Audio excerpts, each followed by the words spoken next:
I used to believe that love was something you only received from others, friends, family, partners. That love was something you earned, chased, or proved yourself worthy of. I never imagined that the most important kind of love, the one I lacked the most, was the love I owed myself. It all came crashing down one winter evening. I had just come home after a long, empty day at work. My apartment was silent, my phone devoid of messages, and my heart unbearably heavy. I looked in the mirror and didn't recognize the tired, hollow-eyed reflection staring back at me. I hadn't genuinely smiled in weeks. I hadn't slept well in months. And for as long as I could remember, I had been shrinking, trying to meet expectations, avoid judgment, and fit into molds that were never made for me. That night, I broke down, not just in tears, but in realization. I had abandoned myself. The next morning, as if the universe had sensed my desperation, I ran into Robert at a local bookstore. He was an old friend, someone who had always walked with an unshakable peace.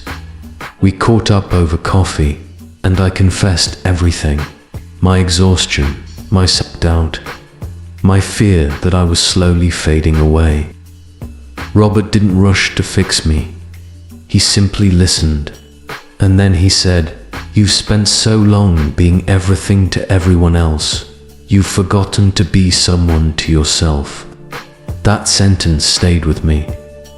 Step 1. Acknowledge the neglect. Robert shared a concept from Dr. Kristen Neff, a pioneer in self-compassion research. He said, "Self-love starts by recognizing where you've denied it." He encouraged me to journal the ways I had ignored or mistreated myself. I was shocked by the list: overworking, self-criticism, toxic relationships, ignoring my health, silencing my dreams. Writing it down made it real and painful, but necessary. That night, I made a promise. I would learn to love myself, not out of vanity, but out of necessity. Step 2. Speak kindly to yourself. If you spoke to your best friend the way you speak to yourself, would they still be your friend? Robert asked. That question hit hard. My inner dialogue was brutal, calling myself lazy, worthless, not enough. So, I started replacing those thoughts intentionally. Instead of "I'm a failure," I'd say "I'm learning." Instead of "I'm not good enough," I'd whisper "I am growing." It felt fake at first, but slowly my mind began to soften. If you spoke to your best friend the way you speak to yourself, would they still be your friend? Robert asked. That question hit hard. My inner dialogue was brutal, calling myself lazy, worthless, not enough. So, I started replacing those thoughts intentionally. Instead of "I'm a failure," I'd say "I'm learning."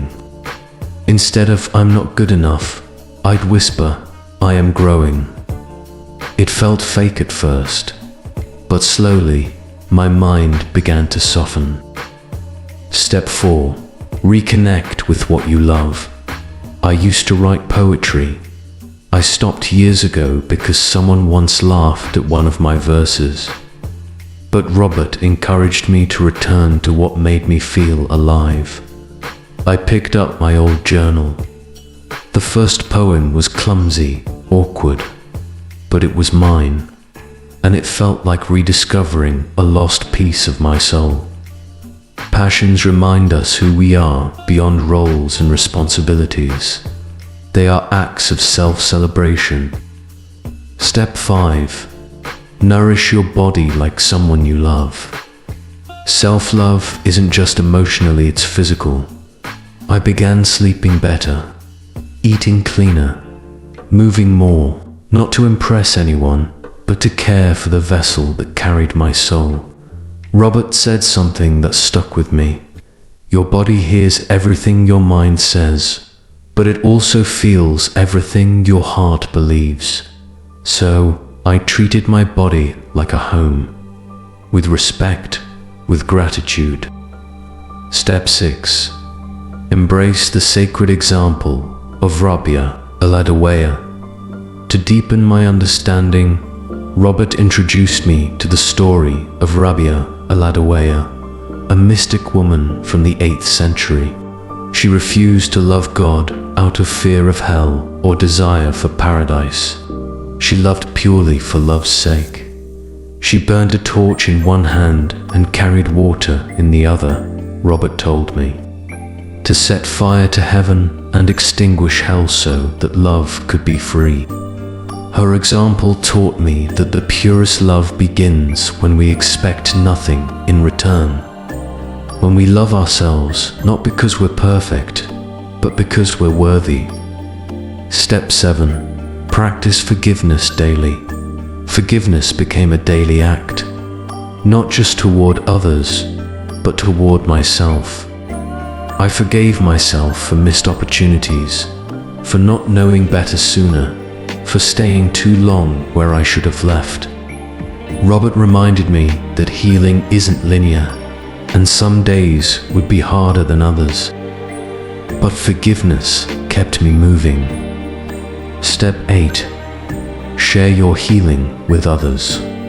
As I grew, something beautiful happened. Started seeing others differently. I noticed their struggles, their self-doubt, their silent battles. I began volunteering at a local shelter. I mentored younger colleagues. I wrote articles about emotional well-being. My healing turned into a bridge, not a wall. Robert smiled when I told him, "That's the full circle," he said. You love yourself so deeply that it spills over into the world. Step 9. Build a ritual of reflection and gratitude. To keep the momentum alive, Robert advised me to create a weekly ritual at a time just for me. Every Sunday evening, I sit with a cup of tea and ask myself 3 questions. What did I do this week that honored myself? What drained me? What am I grateful for? This practice helps me realign. It reminds me that self-love isn't a destination. It's a rhythm, a relationship, a lifelong journey. The result?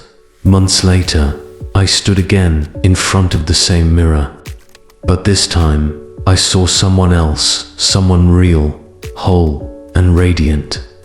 Not because life was suddenly perfect, but because I had finally returned to myself. I stopped chasing love and started being it. And as I did, the world around me changed. My relationships deepened. My confidence returned.